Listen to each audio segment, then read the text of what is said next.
خواتین و حضرات، welcome back on Insight with Prime. بات کر رہے تھے ہم Islamic scholar author doctor Tahir Wasti صاحب سے. ڈاکٹر صاحب، بریک سے پہلے بات ہو رہی تھی آن کیمپس جو ریڈیکلائزیشن کی، اور آپ نے جس طرح کہا کہ یہ فنومنا ہے جو انفارچونیٹلی پھیل رہا ہے.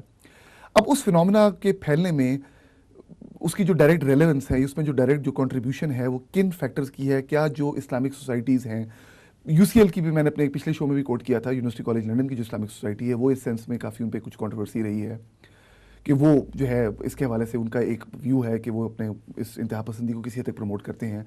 فاروق عبدالمطلب جو نائجیرین اسٹوڈنٹ جنہوں نے یہ امریکہ میں ایک جہاز کو اڑانے کی کوشش کی تھی، وہ بھی یو سی ایل کے اسٹوڈنٹس تھے. ایل ایس سی کی جو اسلامک سوسائٹی اس کے حوالے سے بات کی جاتی ہے. تو کیا اس میں جو اسلامک اسٹوڈنٹ باڈی ہے، اسلامک سوسائٹیز ہیں جو بڑی ایمیننٹ یونیورسٹیز میں، ان کا کوئی رول ہے یا ان کی کوئی کنٹریبیوشن ہے؟ میں سمجھتا ہوں کہ خود میں سویس میں بہت عرصہ رہا، ٹھیک، اور میں نے یہ دیکھا. یہ اگر میں آپ کو بتاؤں کہ 1998 میں سویس کی اس چھوٹے سی مسجد میں، school of oriental and African studies کی بات کروں، بہت سارے فرقے کے لوگ نماز پڑھتے تھے. ٹھیک ہے. اور وہ کچھ ہاتھ کھول کے پڑھتے تھے، کچھ ہاتھ اوپر رکھتے تھے. اور آہستہ آہستہ ہم نے دیکھا کہ وہاں سے مثال کے طور پہ اگر شیعہ طبقے کے لوگ نماز پڑھتے تھے، سجدہ رکھتے تھے، وہاں سے جگہوں کو غائب کرنے جانے لگا. وہاں پہ ایک خاص لوگ آ کے قابض ہو گئے اور ان لوگوں کو تھوڑا سا ہیرس کیا گیا.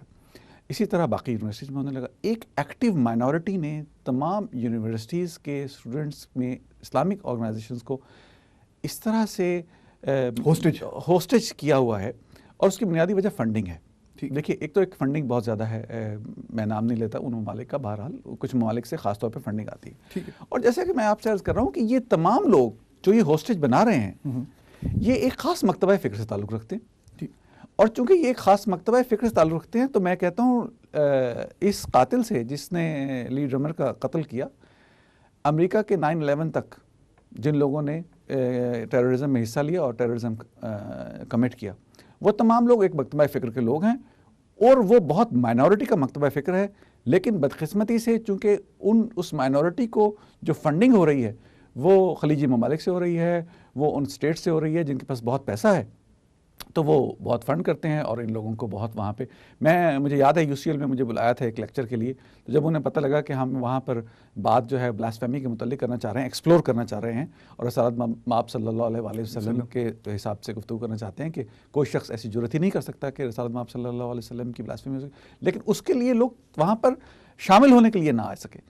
اور یہ ایسی بدقسمتی ہے کہ وہ شریعہ کو ایک خاص اینگل سے دیکھتے ہیں، اور ان کا اپنا خاص اینگل ہے جس کی میجورٹی آف اسلام اور مسلمانوں سے اس اینگل کا کوئی ریلیونس نہیں ہے اس کی. ٹھیک ہے ڈاکٹر صاحب، یہ تو آپ کا آپ نے بڑا اچھا پوائنٹ کلیئر کر دیا ہے. اب ایک چیز جس کو میں اکثر میرا خیال ہے، کیونکہ ہم ابھی شو کر رہے ہیں اور خالی اس کو مسلم انتہا پسندی کی حد تک اس کو ہمیں نہیں محدود کرنا چاہیے. میں فار رائٹ گروپس کی بات کرنا چاہتا ہوں، انگلش ڈیفینس لیگ کی بات کرتا ہوں، بی این پی کی بات کرتا ہوں، یوکپ جس نے بھی ریسنٹلی کاؤنسل الیکشن جنہوں نے تقریباً 35 سے 40 سیٹس لی ہیں، جو ایک اینٹی امیگریشن آرگنائزیشن میں، اس کی بات کرتا ہوں. یہ جو آرگنائزیشنز ہیں، جو یہ بھی ان کا بھی ایک بڑا خطرناک قسم کا، بڑا ان کا ایک ریسسٹ کہہ لیں یا بڑا ان کا فیشسٹ سٹانس ہے ٹورڈز مسلم، جہاں یہ بات کرتی ہیں جو اور جب یہ مسلمانوں کے خلاف یا جب ہماری کمیونٹی کے خلاف یا برٹش لوکل جو یہاں مسلمز ہیں جو یہاں پچھلے 30-40-50 سال سے رہ رہے ہیں، وہ پارٹ آف دس کنٹری، جب ان کے بارے میں بات کرتے ہیں تو یہ بھی اس ریڈیکلائزیشن کو سائٹ کرتے ہیں، این ایگزامپل، اور یہ کہتے ہیں کہ جی چونکہ یہ مسلم جو ہیں اس کنٹری میں انٹیگریٹ نہیں کر پا رہے، تو ہمیں ان کی یہاں ایگزسٹنس کی ضرورت نہیں ہے. اب میرا آپ سے سوال یہ ہے کہ جب یہ ای ڈی ایل یا بی این پی جب اس قسم کی کوئی بات کرتی ہیں، تو کیا یہ ان کی ریزن ویلڈ ہے جس کی بیس پر یہ خود اس قسم کا ایکسٹریمسٹ سٹانس لیتی ہیں؟ تیمور، ان کی ریزننگ اتنی ہی مس انفارمڈ ہے جتنی لی ڈرمر کے قاتل کی ریزننگ مس انفارمڈ تھی. یہ ایک تو مسلمانوں کو تمام کو ایک ہی لاٹھی سے ہانکا نہیں جا سکتا، جیسے میں عرض کیا کہ تمام مسلمان ایک جیسے نہیں ہیں. اسی طرح میں سمجھتا ہوں کہ میجورٹی آف برٹش جو ہے نہایت ٹالرنٹ اور نہایت کانشیس سوسائٹی ہے، اور میں اور آپ آ کر اسی ملک میں اسی لیے رہ رہے ہیں کہ ہمیں یہاں سوچنے کی، بات کرنے کی آزادی ہے، اور نہ صرف ہمیں اور آپ کو بات کرنے کی آزادی ہے، بلکہ ہمارے برخلاف جو لوگ بات کرتے ہیں اور ہمارے ایسے اپوزٹ ویو رکھتے ہیں، ان کو بھی یہاں پہ بات کرنے کی اتنی ہی آزادی ہے. تو میں سمجھتا ہوں کہ برطانیہ کی عوام نے ایک لمیٹڈ حد تک، چونکہ اتنی مس انفارمیشن پھیلائی گئی. اب جیسے میں عرض کر رہا تھا کہ فنسبری پارک کے جو امام ہیں، ان کو کس نے پروپیگیٹ کیا؟ کون ان کو روزانہ جب بھی اسلام کی کوئی بات آتی تھی تو ان کو کوئی اور آدمی نہیں ملتا تھا، یہ اس کو پروموٹ کرتے تھے؟ کون ابو حمزہ کو پروموٹ کر رہا تھا؟ ابو حمزہ المصری کی بات کریں 2003 میں ان کو ایکسپیل کر دیا گیا کون؟ تھا. ابو قتادہ کو کس نے جو ہے وہ پروموٹ کیا؟ اور یہ جتنے یہ لوگ ہیں، جب اسلام کی بات ہوتی ہے تو میں سمجھتا ہوں کہ یہاں کے تمام ادارے، اخبارات اور BBC اور دوسرے چینلز یہ کوشش کرتے ہیں کہ اس ایکسٹریمسٹ ورژن کو وہاں پہ سامنے لے کے آئیں، جن میں ہمارے انجم صاحب بھی شامل ہیں. یہ بات انجم چودھری صاحب کی بات، خیر آپ کنٹینیو کریں، میں اس کے بعد اس کو سامنے لاتے ہیں. اور اس قسم کا چہرہ جب برطانیہ کی عوام دیکھتی ہے تو اس میں سے کچھ طبقہ بہت غصے میں آتا ہے، وہ کہتا ہے یہ لوگ تو ریپرزینٹ نہیں کرتے. اور یہ بات ٹھیک ہے کہ جن لوگوں کی وہ بات کرتے ہیں وہ واقعی برطانیہ میں آ کے ضم نہیں ہو سکے، لیکن وہ ان مسلمانوں کو اگنور نہ کریں. یہاں پہ 3 ملین مسلمانوں کی آبادی ہے. 3 ملین میں سے کتنے مسلمان ہیں جو ان لوگوں کی بات سنتے ہیں؟ ڈاکٹر صاحب پھر میں اس کو پھر ہائی لائٹ کرنا چاہوں گا کہ میں انجم چودھری صاحب کی ریسنٹ ایگزامپل دیتا ہوں کہ ان کی بہرحال بہت زیادہ مین اسٹریم جو برٹش میڈیا ان پہ ان کے اپیرنسز ہیں وہ آتے ہیں. وولچ انسیڈنٹ پہ بھی جو میرا ایک خیال تھا کہ جو ایک انجم چودھری صاحب کا جو سٹانس ہے، یا جو ان کا اس پہ جو ان کی ریزن ہے، میرا خیال ہے برٹش میڈیا اس سے آلریڈی، برٹش میڈیا کو اس سے بہت زیادہ واقفیت تھی کہ وہ نہ صرف آئے ہیں، انہوں نے قتل کو اگر انڈورس نہیں کیا تو اس پر انہوں نے کسی قسم کا افسوس کا اظہار بھی نہیں کیا.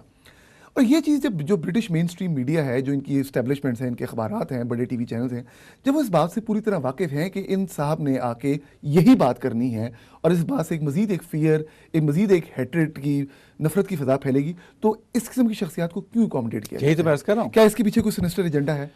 میں کنسپریسی تھیوریز پہ نارملی جاتا نہیں ہوں، لیکن اگر کوئی اس کے حوالے سے آپ سمجھتے ہیں کوئی بات ہے تو پلیز میں چاہوں گا کہ اس کو ایڈ کریں. میں ایجنڈے کی بات تو نہیں کرتا، لیکن میں یہ سمجھتا ہوں کہ سیل، یہ جو سوسائٹی، چونکہ یہاں پہ کیپٹلسٹ سوسائٹی ہے تو یہاں پر اس چیز کی زیادہ قدر کی جاتی ہے جو زیادہ بکتی ہے. ٹھیک ہے. تو انجم چودھری بکتا ہے. ٹھیک ہے.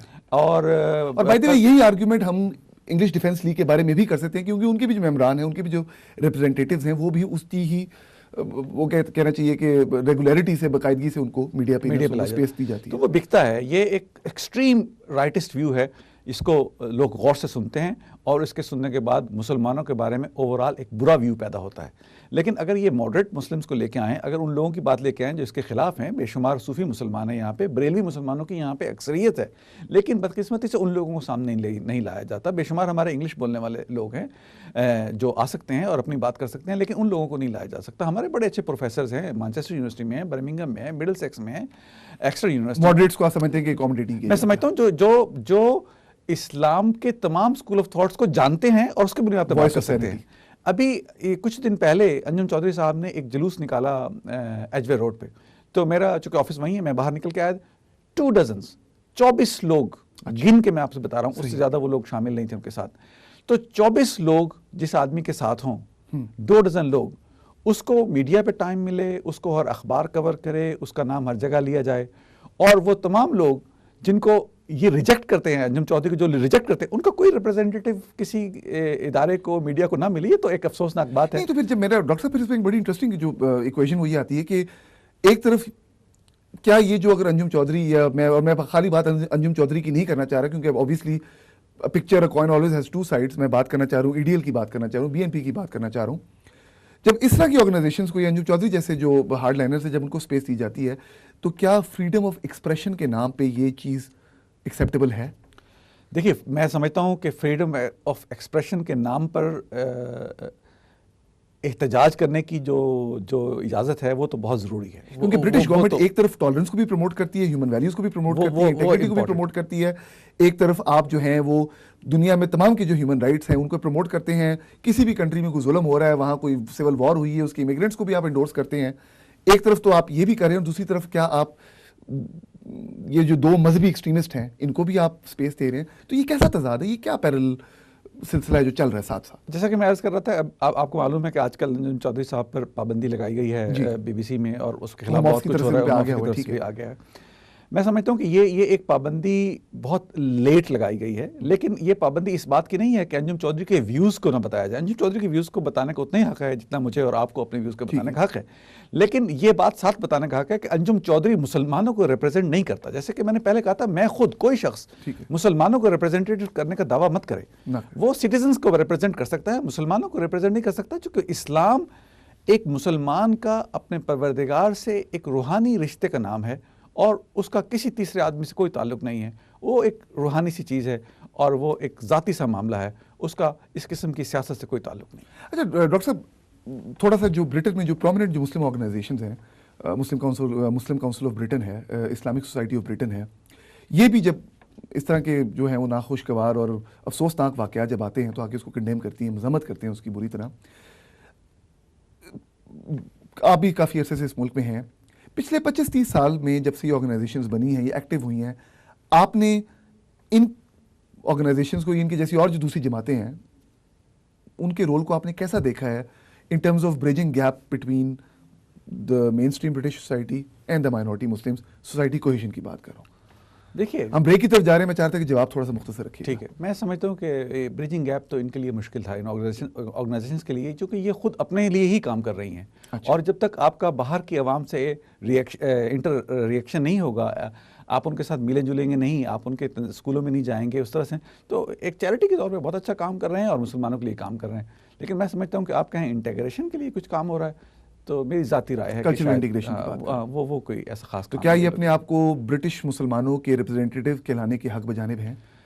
جو مسلمان سمجھتے ہیں کہ وہ ان کو ریپرزینٹ کر رہے ہیں، ان کو یہ ریپرزینٹ کر سکتے ہیں، مجھے تو یہ ریپرزینٹ نہیں کرتے۔ ڈاکٹر صاحب، ایک بریک کے بعد آپ سے گفتگو سلسلہ دوبارہ جاری رہے گا۔